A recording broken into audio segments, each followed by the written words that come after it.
नमस्कार। खबर उत्तराखंड में आप सभी का स्वागत है। मैं हूं आपके साथ गरिमा वाजपेयी। खबरों में आगे बढ़ेंगे उससे पहले एक नजर आज की हेडलाइंस पर डालते हैं।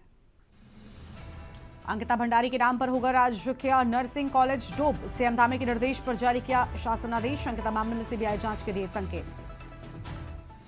उत्तराखंड के सरकारी कर्मचारियों के लिए संपत्ति खरीद नियमों में बदलाव। कर्मचारियों को बार बार अनुमति लेने की प्रक्रिया समाप्त होगी। अंकिता हत्याकांड मामले में उर्मिला सनावर का नया ऑडियो प्रसारित। भाजपा के बड़े नेता का नाम लेने का दबाव। ऑडियो से उत्तराखंड की राजनीति में नई हलचल। 21 फरवरी से 20 मार्च तक होंगे उत्तराखंड बोर्ड की 10वीं और 12वीं की परीक्षा। 2 लाख से अधिक छात्र होंगे शामिल। उत्तराखंड में दूसरे राज्य वालों को भी सूची में नाम खोजना होगा आसान। वोटर लिस्ट को लिंक करेगा आयोग।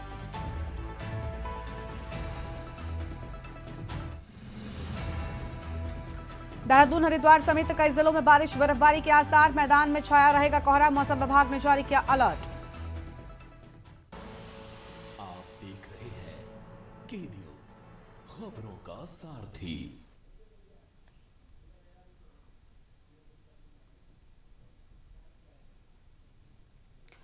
खबरों में आगे बढ़ेंगे उससे पहले सीधा आपको देहरादून लेकर चलते हैं। मुख्यमंत्री पुष्कर सिंह धामी पहुंचे हुए, क्या कुछ कहना सुनते हैं।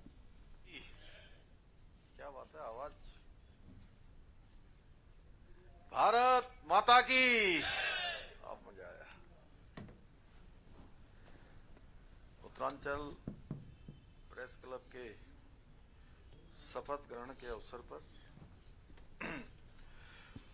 मंच पर आसीन राजपुर विधानसभा के लोकप्रिय विधायक आदरणीय खजानदास जी, महापौर देहरादून श्री सौरभ थपलियाल जी और उत्तरांचल प्रेस क्लब के नवनिर्वाचित अध्यक्ष श्री अजय राणा जी, उत्तरांचल प्रेस क्लब के उपाध्यक्ष, अध्यक्ष के बाद उपाध्यक्ष ही होता, कहाँ गए, श्री गजेंद्र सिंह नेगी जी, उत्तरांचल प्रेस क्लब के महामंत्री योगेश सेमवाल जी। मैं आज योगेश जी को पहली बार मंच पर बोलते हुए देख रहा हूं, लेकिन शानदार प्रस्तुतिकरण उनके द्वारा यहां पर हो रहा है इस मंच को, और सामने बैठे हुए सभी हमारे महानुभावों को, सभी पत्रकार बंधुओं को एक सेतु के रूप में जिस प्रकार से बांधने का काम कर रहे हैं श्री योगेश सेमवाल जी, महानिदेशक सूचना श्री बंशीधर तिवारी जी,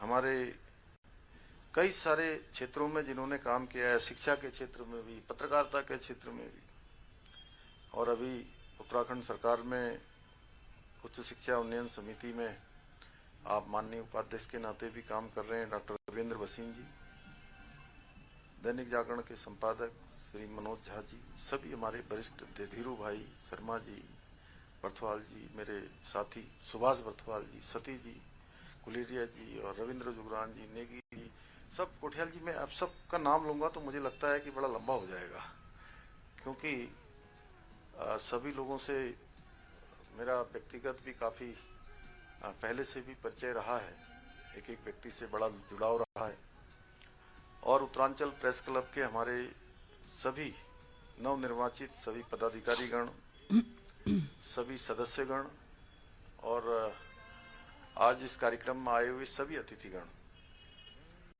सभी हमारे मीडिया के सभी मित्र, print media, electronic media, digital media और साथ में सोशल मीडिया, कोई छोटा तो नहीं भाई साहब, सभी का मैं आज के इस अवसर पर अपनी ओर से आप सबका, इतनी बड़ी संख्या में आप सब उपस्थित हुए हैं, मैं आप सभी को बहुत अपनी तरफ से सबका स्वागत करता हूं, यहाँ पर सबका अभिनंदन करता हूं। और जो हमारी नई कार्यकारिणी बनी है, चुनाव कई हजारों का तो नहीं होता है, लेकिन होता बड़ी क्रीम का है। जो चुनाव में चुनाव होते हैं मनोज भैया, चुनाव में जो चुनाव होते हैं वो हमारे प्रेस क्लब का होता है। तो इस प्रेस क्लब के सभी पदाधिकारियों को, अध्यक्ष जी को, उपाध्यक्ष जी को, महासचिव जी को, कोषाध्यक्ष जी समेत सभी को मैं सभी नवनिर्वाचित पदाधिकारियों को हार्दिक बधाई देता हूं, शुभकामनाएं देता हूं और आपके सफल, सकारात्मक एवं सशक्त कार्यकाल की, प्रभावी कार्यकाल की अपनी ओर से बहुत मंगल कामना करता हूं। साथियों, पिछला वर्ष 2025 उत्तराखंड के हमारे पत्रकार बंधुओं के लिए बड़ा कठिन वर्ष रहा। इसमें हमने कई अपने बहुत करीबी साथियों को खोया है। जो हमारे बीच में नहीं रहे, उनका स्मरण हमेशा मैं जब भी प्रेस क्लब में आता हूं या प्रेस के किसी कार्यक्रम में आता हूं तो उनका बहुत स्मरण होता है, बहुत उनकी याद आती है। मैं उन सभी साथियों को आज इस अवसर पर, शपथ ग्रहण के अवसर पर, मैं उन सभी को अपनी श्रद्धांजलि अर्पित करता हूं। साथियों, हमेशा की तरह आप सभी के बीच जब भी मैं आता हूं तो सच में मुझे बहुत खुशी होती है, क्योंकि बहुत सारे साथी ऐसे मिलते हैं, जैसे नेथानी जी वहां मिल गए अभी मुझे, उनका स्वास्थ्य गड़बड़ हो गया, लेकिन 25 साल से भी ज्यादा समय हो गया अनवरत रूप से, जब नए नए हम लोग भी बिल्कुल राजनीति के क्षेत्र में पदार्पण कर रहे थे, उस समय से मैंने देखा कि फोटो खींचना, और बहुत सारे साथियों से हम कहते थे कई बार, अरे बड़ा कार्यक्रम होता था पार्टी का मनोज भैया, तो कहते थे हमारा नाम भी लिख देना भैया, हम भी थे इसमें। तो वो सब हमारे नेगी जी बैठे हैं उधर को पीछे, कई सारे साथी हमारे मिले थे। तो उन सभी के बीच में आना सच में बहुत सारा पीछे का स्मरण होता है। लगातार वो ऐसा लगता है कि ये पर तू ठहर जा जरा। कौन सा गाना है भाई साहब, सुभाष जी?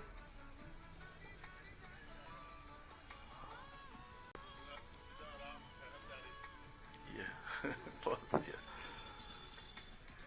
तो उस प्रकार का स्मरण होता है। और जैसे जैसे समय बीतता है, हर दिन प्रातः काल हम उठते हैं, सूर्य भगवान के दर्शन करते हैं, एक नए दिन की शुरुआत करते हैं, तो जितनी ताजगी के साथ, उम्मीदों के साथ, दिन भर की आशाओं के साथ हमारा नया दिन प्रारंभ होता है, उसी के साथ यह भी सत्य है कि हमारे जीवन का एक दिन कम हो जाता है।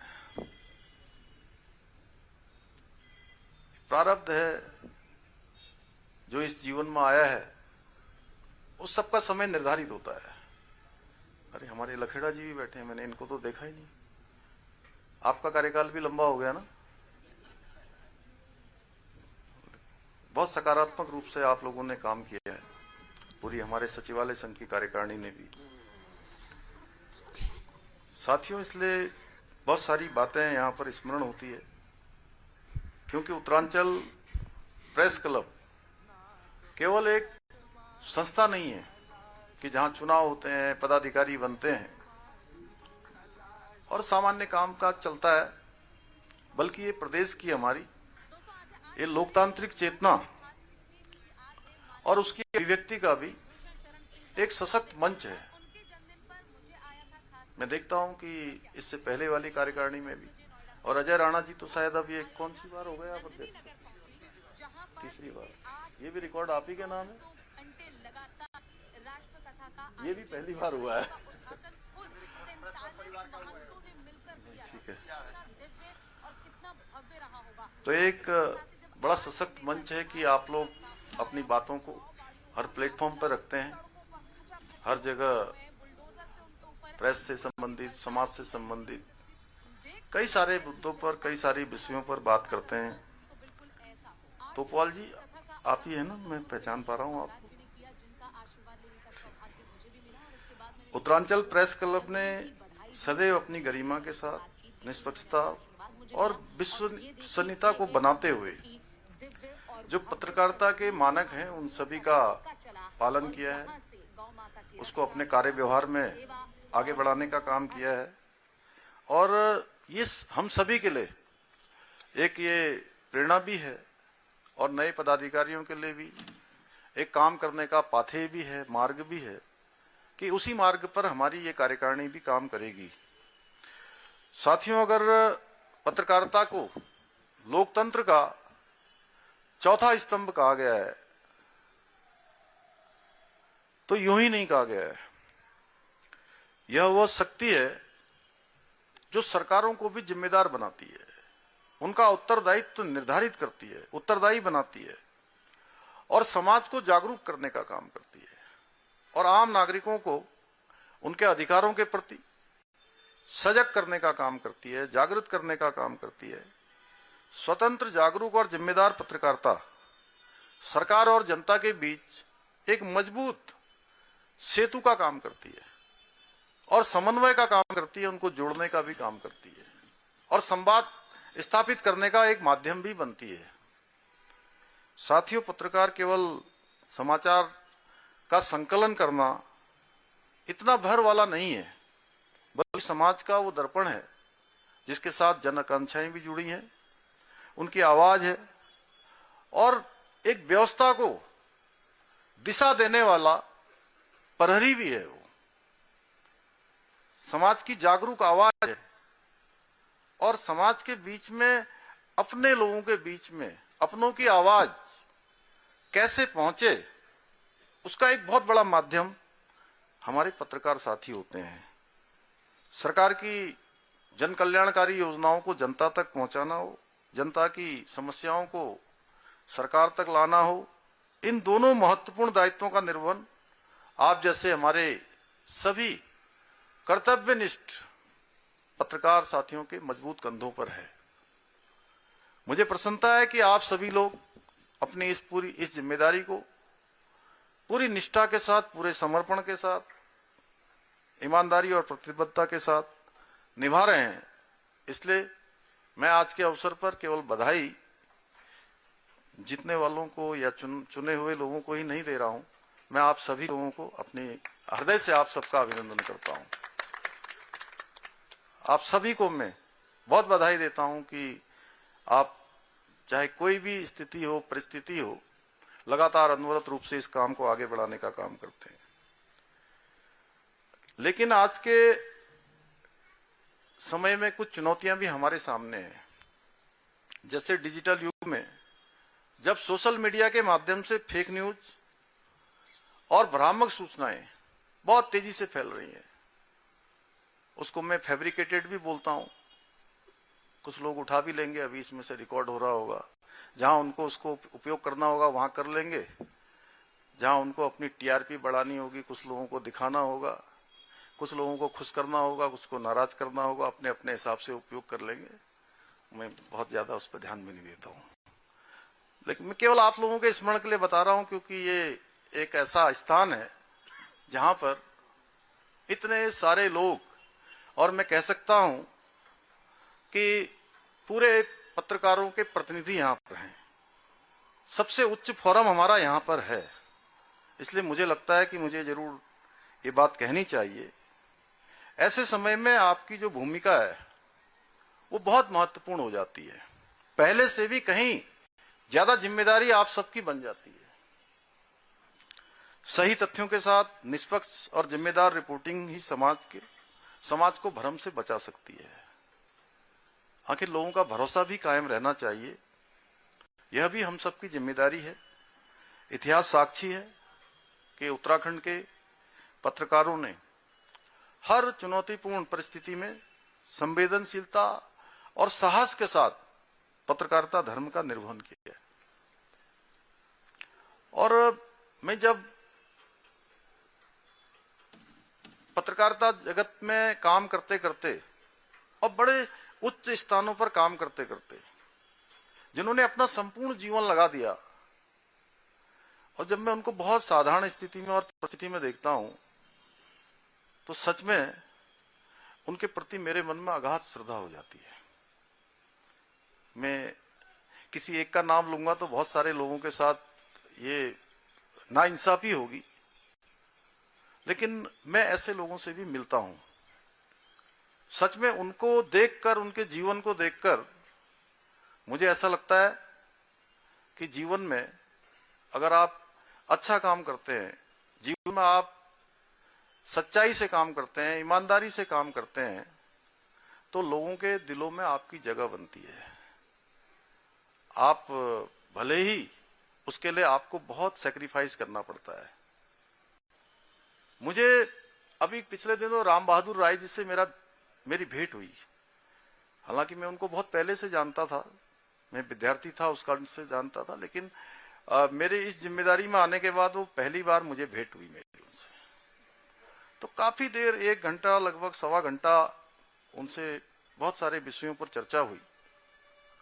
और चर्चा के दौरान ऐसा लग रहा था कि मेरे पास तो आधे घंटे का भी समय नहीं था, लेकिन ये सवा घंटे से ज्यादा समय बीत गया।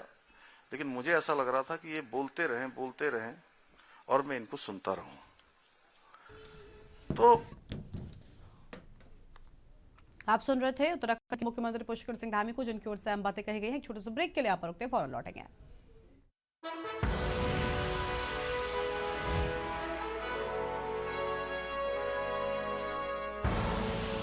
आप देख रहे हैं के न्यूज, खबरों का। ब्रेक के बाद आप सभी का स्वागत है। देहरादून के हाथीबड़ी कला स्थित सर्वे ऑफ इंडिया ऑडिटोरियम में राज्य आपदा प्रबंधन प्राधिकरण के द्वारा शीतलहर को लेकर कार्यशाला का आयोजन किया गया। कार्यशाला में मुख्यमंत्री पुष्कर सिंह धामी सहित मुख्य सचिव आनंद वर्धन और राज्य आपदा प्रबंधन विभाग के प्रमुख सचिव विनोद कुमार सुमन भी उपस्थित रहे। वहीं मुख्यमंत्री ने बताया कि उत्तराखंड आपदा की दृष्टि से संवेदनशील राज्य है, जहां हर मौसम अलग चुनौतियां लेकर आता है। शीतकाल में हिमस्खलन, सड़क बंद होने, स्वास्थ्य सेवाओं और बिजली व्यवस्था से जुड़ी समस्याओं को देखते हुए सभी विभागों के बीच समन्वय बेहद जरूरी है। उन्होंने बताया कि पूर्व में बरसात के दौरान विभागों के समन्वित प्रयासों से आपदा के प्रभाव को काफी हद तक कम किया गया। कार्यशाला में उत्तराखंड राज्य आपदा प्रबंधन प्राधिकरण, एसडीआरएफ, एनडीआरएफ और विभिन्न विभागों के अधिकारियों ने शीतलहर से निपटने को लेकर अपने अनुभव साझा किए।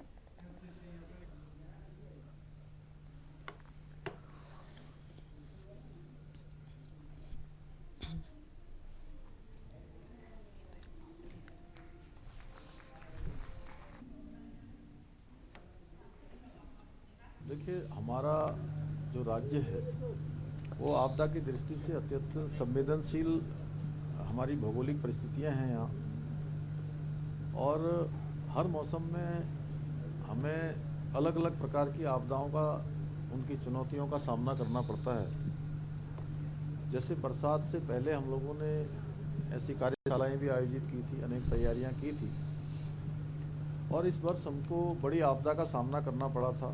लेकिन हमारे सभी लोगों के, सभी विभागों के समन्वित प्रयासों से हम लोग उस आपदा के कठिन दौर में लोगों तक सहायता पहुंचाने में काफ़ी हद तक सफल रहे। हरिद्वार में चल रही पुलिस पूछताछ के दौरान उर्मिला सनावर को लेकर उनके वकील का बड़ा बयान सामने आया है। उर्मिला के अधिवक्ता अंकुश कुमार ने पूछताछ के बाद मीडिया से बातचीत में कहा कि उर्मिला सनावर पुलिस जांच में पूरा सहयोग कर रही हैं और किसी भी तरह से जांच से भागने का प्रयास नहीं किया जा रहा। वकील ने साफ किया कि उर्मिला के खिलाफ जारी नॉन बेलेबल वारंट को रिकॉल करने की प्रक्रिया भी जल्द शुरू की जाएगी। उन्होंने ये भी कहा कि पुलिस की ओर से पूछताछ शांतिपूर्ण और सकारात्मक माहौल में की जा रही है, जिसमें उर्मिला सभी सवालों के जवाब दे रही है। पुलिस जांच जारी है और पूरे मामले पर आगे की कार्रवाई जांच के निष्कर्षों के आधार पर की जाएगी।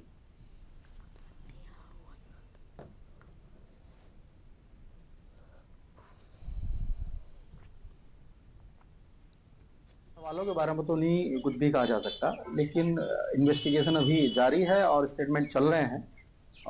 जितने भी इनके ऊपर मुकदमे दर्ज हुए हैं तो उससे रिलेटेड जितने भी आईओ हैं सभी सवालात कर रहे हैं। जो भी उनका जवाब है वो अभी तो एक मुक्त तरीके से इन्वेस्टिगेशन जैसे चलती है अकॉर्डिंग टू लॉ ऐसे चल रहा है, और पुलिस द्वारा भी जो है सॉफ्टली नेचर से पूछताछ की जा रही है। कोई भी अमानवीय या दुर्व्यवहार तरीके का ऐसा कुछ भी नहीं है बहुत। और उर्मिला जी की तरफ से भी हम कहते हैं कि जो अकॉर्डिंग टू लॉ हमारा इन्वेस्टिगेशन में सपोर्ट रहेगा, हम पूरी हेल्प करेंगे पुलिस की। देहरादून में एसएसपी देहरादून के निर्देशन में दून पुलिस ने बड़ी कार्रवाई करते हुए जम्मू कश्मीर के अंतर्राज्यीय नकबजन गिरोह का पर्दाफाश किया।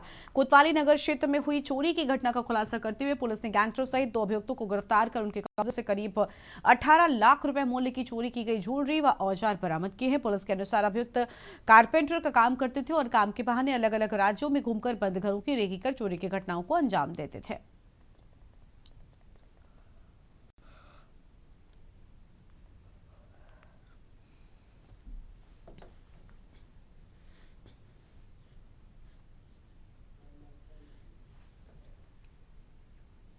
अगली खबर देहरादून से है, जहां पर अंकिता भंडारी हत्याकांड में सीबीआई जांच की मांग को लेकर उत्तराखंड क्रांति दल ने केंद्रीय महामंत्री किरण रावत के नेतृत्व में बंजारावाला स्थित दुर्गा माता मंदिर के पास सरकार का पुतला दहन किया। कार्यकर्ताओं को संबोधित करते हुए किरण रावत ने कहा कि मामला उत्तराखंड की अंतरात्मा को झकझोरने वाला है। सालों बाद भी पीड़ितों को न्याय न मिलना कानून व्यवस्था पर गंभीर सवाल खड़े करता है। उपाध्यक्ष जयप्रकाश उपाध्याय ने हत्याकांड की तेज और निष्पक्ष सीबीआई जांच कराने पर जोर दिया। भाजपा पदाधिकारी पर लगे आरोप सही साबित होने पर कड़ी कार्रवाई की मांग की।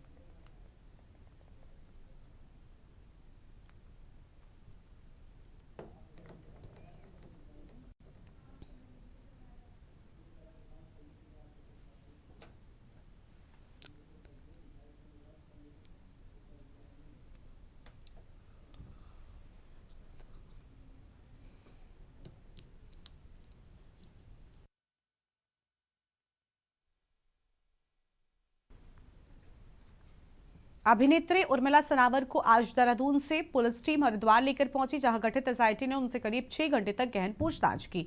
लंबी पूछताछ के बाद उर्मिला सनावर ने मीडिया के सामने आकर कहा कि एसआईटी ने उनसे जो भी सवाल किए उनके सभी जवाब उन्होंने पूरी स्पष्टता के साथ दिए। उनके पास मौजूद हर जानकारी जांच टीम के साथ साझा की गई। ऑडियो रिकॉर्डिंग मामले को लेकर उर्मिला ने बताया कि संबंधित ऑडियो और उनसे जुड़ी पूरी जानकारी भी एसआईटी को सौंप दी गई है। अन्य सबूतों के सवाल पर उर्मिला ने कहा कि पूर्व विधायक सुरेश राठौर और भाजपा नेता दुष्यंत गौतम एक दूसरे के बेहद करीबी दोस्त हैं। कई जानकारियां उन्हीं के पास होंगी।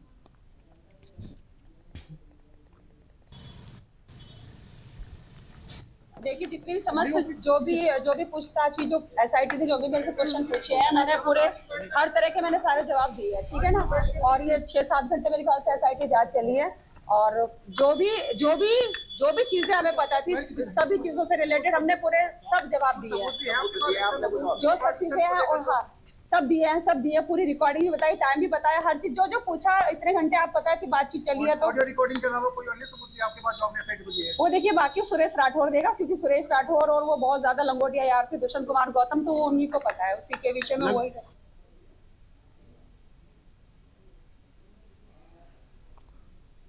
इस बुलेटिन में इतना ही। तमाम बड़ी खबरों के लिए आप देखते रहिए के न्यूज़ इंडिया। नमस्कार।